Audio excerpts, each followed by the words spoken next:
Now, once again, Raymond Arroyo. Welcome back to The World Over. At the end of last year, controversy erupted when 4 Vatican cardinals joined together in a letter asking Pope Francis to clarify his apostolic exhortation, Amoris Laetitia. Cardinal Raymond Burke was one of the signatories, and I brought you a blockbuster interview with him in mid-December. The cardinals are concerned that Amoris Laetitia would permit divorced and remarried Catholics to receive communion without an annulment. Pope Francis has yet to respond directly to the 4 cardinals. And then over Christmas, a major shakeup occurred at the Vatican's doctrinal office.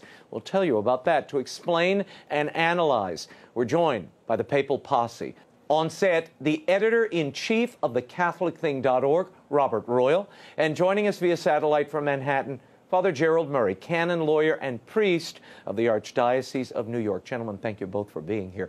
Let's get right to it. During his annual Christmas address, the Pope continued something of a tradition to his Roman Curia on December 22nd. He chastised them a bit for resisting his reform agenda. He said, quote, "It is normal and indeed healthy to encounter difficulties, which in the case of the reform might present themselves as different types of resistance. There can be cases of open resistance, often born of goodwill and sincere dialogue, and cases of hidden resistance, born of fearful or hardened hearts, content with the empty rhetoric of spiritual window dressing, typical of those who say they are ready for change, yet want everything to remain as it was before. There are also cases of malicious resistance, which springs up in misguided minds and comes to the fore when the devil inspires ill intentions, often cloaked in sheep's clothing. This kind of resistance hides behind words of self-justification and often accusation. It takes refuge in traditions, appearances, formalities, in the familiar, or else in a desire to make everything personal, failing to distinguish between the act, the actor, and the action. Was this directed, in your opinion, at the 4 cardinals who signed and submitted the dubia, those questions to the Pope about his exhortation, Father Gerald Murray? I took them as such, Raymond, precisely because the word formality occurs, and that itself is what the dubia were. They were a formal request to the Pope to answer yes or no whether certain points of Catholic doctrine had been changed by Amoris Laetitia. And quite frankly, I was not happy that the Pope framed the dubia, in my opinion, that was his intent, in terms of a diabolically inspired ill will effort to tear down pontificate or tear down the Pope. As Cardinal Burke told you, Raymond, his attempt to get a clarity on this is motivated by faith and by love. He loves the Church, and he doesn't want any confusion to disorient the faithful. So only the Pope knows in his mind who he was speaking about, but I think most observers would say when you invoke formality as a category to be rejected, that means the dubia were not welcome criticisms. Robert Royal, your thoughts? Yeah, I think that that's generally true. I also think that the criticism is applied much more broadly to the pushback that the Holy Father gets from the Curia, from the people actually in the Vatican with whom he works on a regular basis. I think one of the difficulties that anybody coming from the outside and looking at this might see is that part of the problem is that the Holy Father has not made himself very clear about what it is that he actually wants. Actually, some people have said, reform, sure, but we don't know what form the reform is going to take of the Curia at this point, because we've seen him attempt to reform, for example, Vatican finances. Right. We've seen him now restructuring things like a major dicastery on the family and laity, etc. But we don't know exactly what this is. The immediate pushback point is these 4 dubia about Amoris Laetitia, but there is a much more widespread. I just was in Rome in November, and I heard this from everybody. There's a much more widespread confusion and kind of fear about going in the wrong direction when the Holy Father wants to go in another direction, and they don't know if I do this, am I going to hear from him next week? Right. But I'm not understanding him. the dubia are just the sort of tip of an iceberg of confusion and doubt about what exactly is happening in terms of reform. Last month, as you know, I spoke with Cardinal Raymond Burke about the purpose of that letter that the 4 cardinals submitted. First, I asked him whether communion was now permitted under Amoris Laetitia for divorced and remarried Catholics. Listen. Does Amoris Laetitia and the Pope himself permit divorced and remarried Catholics now in irregular relationships who are sexually active to receive communion? Now, Rocco Buttiglione, a very outstanding layman in Rome, says yes, it does. You have Cardinal Schönborn, who also seems to be suggesting that it does. What's the problem then? The problem is that to engage in sexual union with someone who's not your spouse is a grave sin, and to live in such a state publicly means that one cannot have access to the sacraments because he or she is not living according to the truth of Christ. And there's no way that the Church can give permission for someone to do something which Christ himself does not give us permission to do. Father Jerry, there are those who say that this approach fails to take into account individual circumstances. Your reaction? Yes, this is a major source of confusion for the faithful. When the Lord said the man who divorces his wife and marries another commits adultery, it's quite clear what he's saying. Now, some people are claiming, well, they're not really subjectively guilty, or they don't understand how this law applies to them. And the Church says, look, if you are publicly denying Christ's words by your manner of life, you are not ready, worthy, or able to benefit from receiving Holy Communion. And really, it does take a very negative view of people to say, well, they're not really capable of living up to the law of Christ. It's too hard. And I'd say just the exact opposite. The law of Christ brings us to the truth of Christ, which makes living true Christianity easier. The life of sin is an obstacle to our relationship with God. So this approach of saying if divorced people get communion, the Church is going to be in a better situation, absolutely wrong. The Church is weakening her evangelical mission by, in effect, denying the words of Christ through her actions. Robert Royal? Yeah, we've even heard from people like Antonio Spadaro, who runs Civiltà Cattolica and is very close with the Pope, in fact, ghostwrites a Jesuit who ghostwrites a lot of his documents. We've actually heard from him that each case is individual, and you can't have generalized rules. Well, if we're going to say this means there are no doctrines that can be formulated, that the accompaniment essentially voids all the principles and the dogmas that the Church has taught over the years. When I was in Rome in November, I actually had a long lunch with Rocco Buttiglione, and I talked with him about this argument that he's been making, that there seems to be in his view, there seems to be a continuity with past teaching, and he's untroubled by the fact that in one country, say Poland, communion will be denied those who are divorced and remarried, and in another country like Germany, just right across the border, they'll be able to receive it.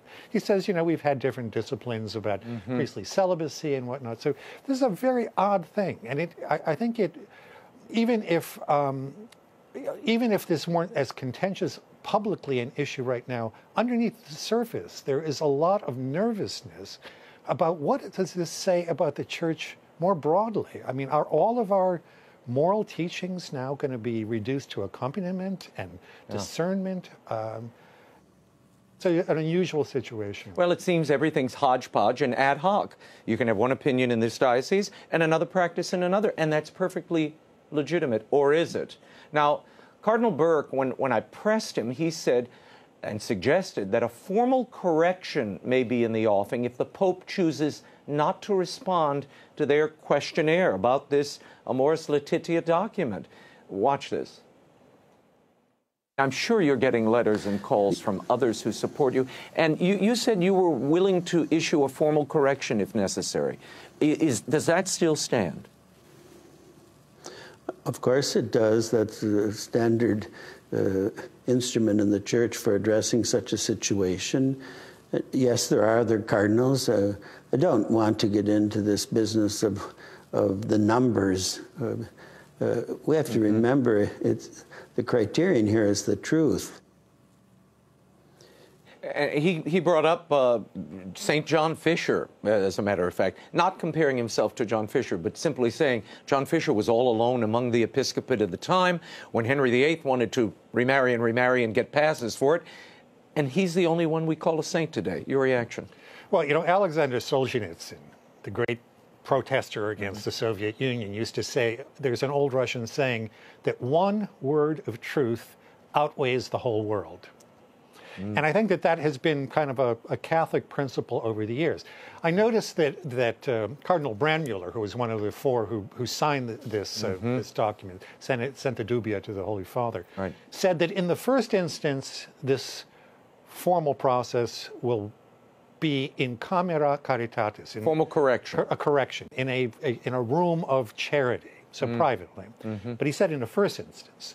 So we might assume that we may see, as we saw with the dubia themselves, there may be this correction privately, and then if there is not a public response, there may be a public proclamation of what they say. Father Jerry, your thoughts on this, canonically speaking, is this kosher? Is this permitted for cardinals to correct the Pope on matters of theology and pastoral concern?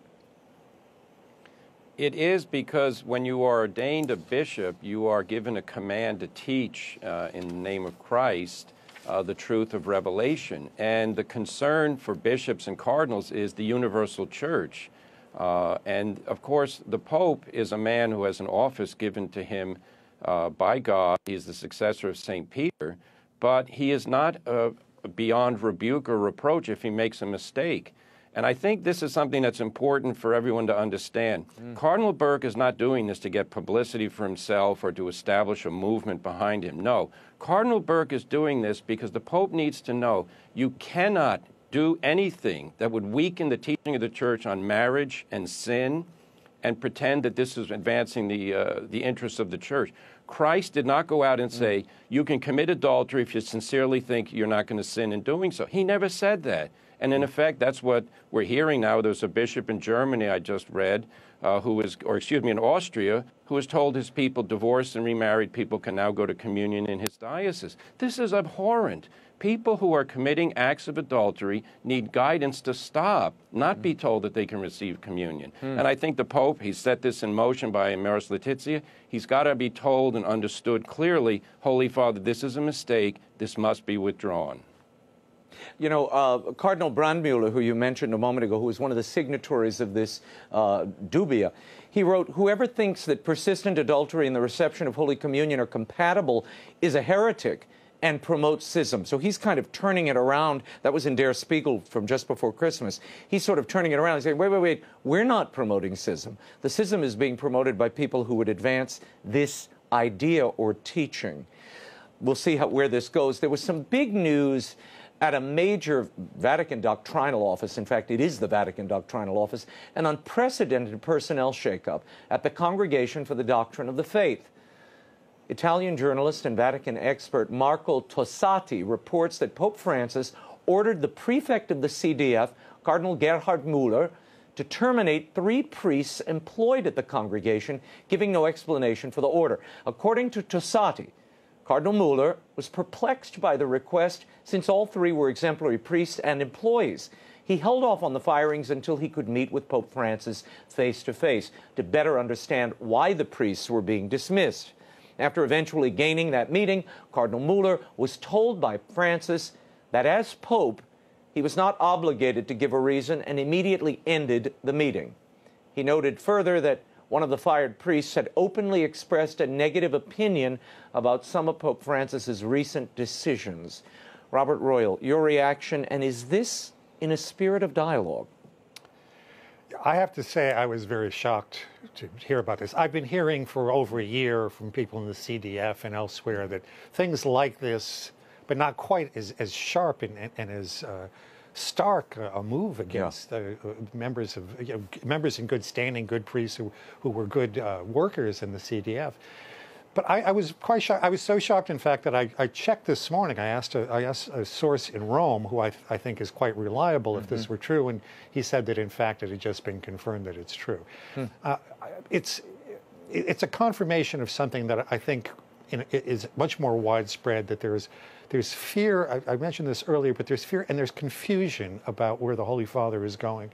And so this inevitably leads to clashes that we're starting to see surface in a public way. Now, Father Jerry, some people will say, wait a minute, Pope Francis was charged with reforming the Curia. He's just cleaning out the bark of Peter. That's what's happening here. What do you think? Well, you know, when I read about that action, it sounds more like, you know, a caricature of corporate America, where you walk into a meeting and you're told, no explanations, your people are fired, get used to it. That's really not the culture of dialogue and encounter that the Pope constantly talks about. If the Pope is frustrated about, you know, the pace of change in the Curia, the solution is not to, you know, cherry pick firing people based on information that you received and then you won't share with the prefect, in this case, Cardinal Muller. The solution is to sit down with the people in charge of those departments and say, who are the people who are going to help us, you know, improve things here, and, you know, what's the logic? But I think there's this whole hidden agenda where people are being fired. Remember, there was another Congregation for Sacraments and Divine Worship, where a number of people were removed before Cardinal Sarah was named there. And, you know, the Pope has perfect rights to do this, but it should be done, I think, in an open and explained way so that people can all get on board and say, well, the program's going this way, we're going to do it this way for these reasons. You see Cardinal Raymond Burke also under investigation, Robert Royal, connected to this Malta affair that he may or may not have anything to do with. It looks like an internal matter, and someone was actually misusing the funds in a charitable way, distributing condoms, but that violates church teaching, so obviously Malta didn't want to be associated with that. But you have this pattern where you see heads of departments left in place, but the entire staff cleaned out. Is that part of the way that the Pope is dealing with either dissent from his reform or resistance to it? Yeah, there's something broad and not entirely clear going on here. I mean, it wasn't exactly that Cardinal Burke was attacked over that Malta irregularity. The Pope appointed a commission of 5 people to look at why somebody was fired. However, but it's being interpreted as... the Order of Malta is a separate entity. In fact, it's so separate and so substantial in its own right that it exchanges ambassadors with the Holy See. Now, of course, Cardinal Burke is their chaplain and sort of the spiritual guide of the Order of Malta, and this could be, of course, interpreted as a kind of an indirect way to cast some shadow further over Cardinal Burke. But it's strange that the Holy Father would even think that there needs to be some intervention here, because it's an organization that's independent and has a right to run itself the way its board sees fit. Father Jerry Murray, you wanted to react to this before we move on? Yeah, I'm a chaplain in the Order of Malta myself here in New York, so I'm familiar with it. And yeah, it's a sovereign entity, and its governance is autonomous. It's not subject to the Holy See. On the other hand, the intervention here seems heavy-handed by the Holy See to appoint a commission. And from the looks of it, the commission was simply appointed by the Vatican without consultation ahead of time. And Malta said, we don't want any part of it. Cardinal Burke's role, of course, as patron of the order, is to act as an intermediary between the Holy See and the order. Again, this is a thing that's in process, and I hope and pray it's resolved in a good manner, because good people's lives are being affected by this. And if there have been problems, they need to be dealt with, but we don't need any more confusion here. Well, I have to report this last bit. I want to get to this before we run out of time. There is now talk and reports that Pope Francis intends to move the handling of sex abuse cases from the Congregation for the Doctrine of Faith back to the Congregation for Clergy and the Roman Rota, so the Vatican High Court. Is this a good idea, Robert Royal? What's at play here? Well, it seems as if the Holy Father wants to move this to a Vatican entity that's more in line with his thinking. There's also been a rather scandalous revelation recently that a priest, an Italian priest, who was investigated by the Vatican and was removed from ministry, was also investigated by the Italian secular authorities and found guilty of multiple abuse. Father Mauro Inzoli. And yet he's been reinstated because he has friends within the higher reaches of the The Pope reinstated him. Of the Curia. In 2000, he was found guilty by the CDF in 2012. He was restored, his priestly ministry was restored in 2014 by the Pope, but now an Italian court has found him guilty. Right. And we have to be clear about this. The Holy Father has recently talked about a zero tolerance policy about priestly abusers. So there seem to be different rules for different people who have certain friends in certain places.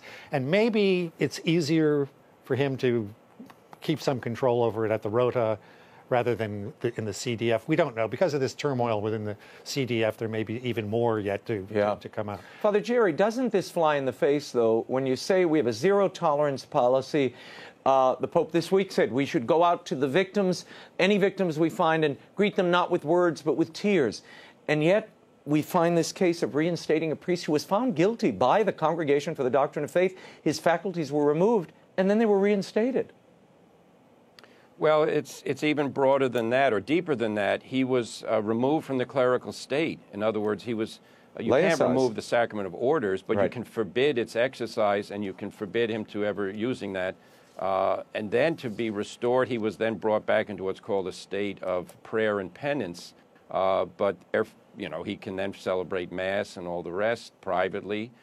He was allegedly seen at a public meeting. It's a big mistake, I think, to ever do that, because then you introduce uncertainty, all these other cases, and people are going to say, well, I'd want that particular grace.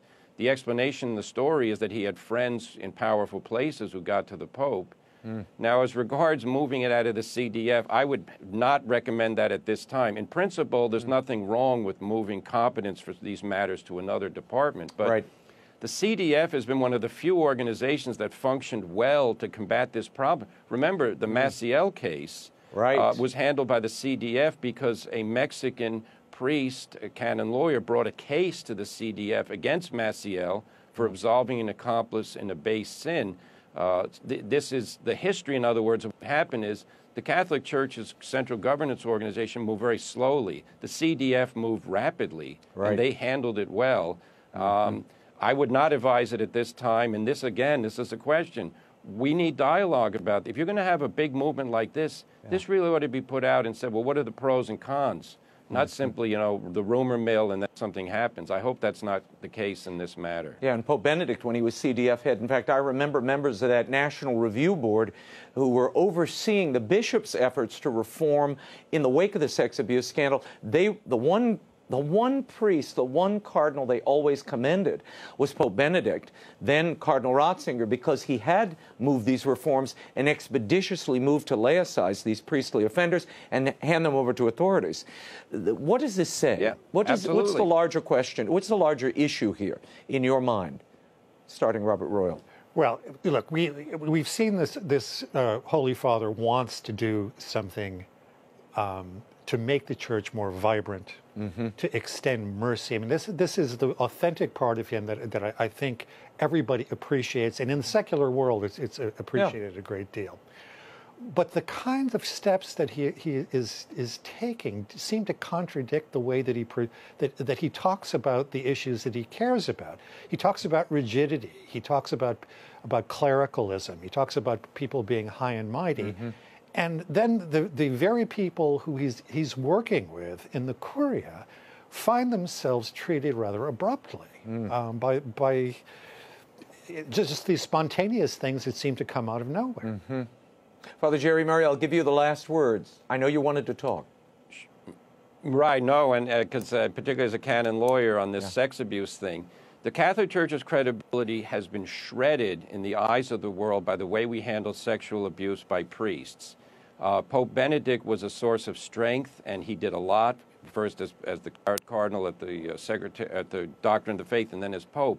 Anything we do that might, withdraw from that rigor, and I use the word rigor very carefully. Mercy means truth. If someone is a criminal priest, he has to be removed. He should never be given the benefit of having access to people as a priest anymore. So, that case in Italy very much disturbed me. And I hope if the Pope makes any changes, it's not going to be shuffled into a bureaucratic department where it's going to be handled sort of quietly and all the rest. This stuff has to be dealt with directly. And the Pope has said as much. He's in favor of it. But again, the Pope has to see that the Curia is there to help him. The CDF is not the enemy of the Roman Pontiff. They are his servants, and I think they're doing a good job when it comes to the sex abuse cases. I hope that something that works wouldn't be cast aside for other reasons. Very good. Well, we covered a lot of ground. I thank you both for being here.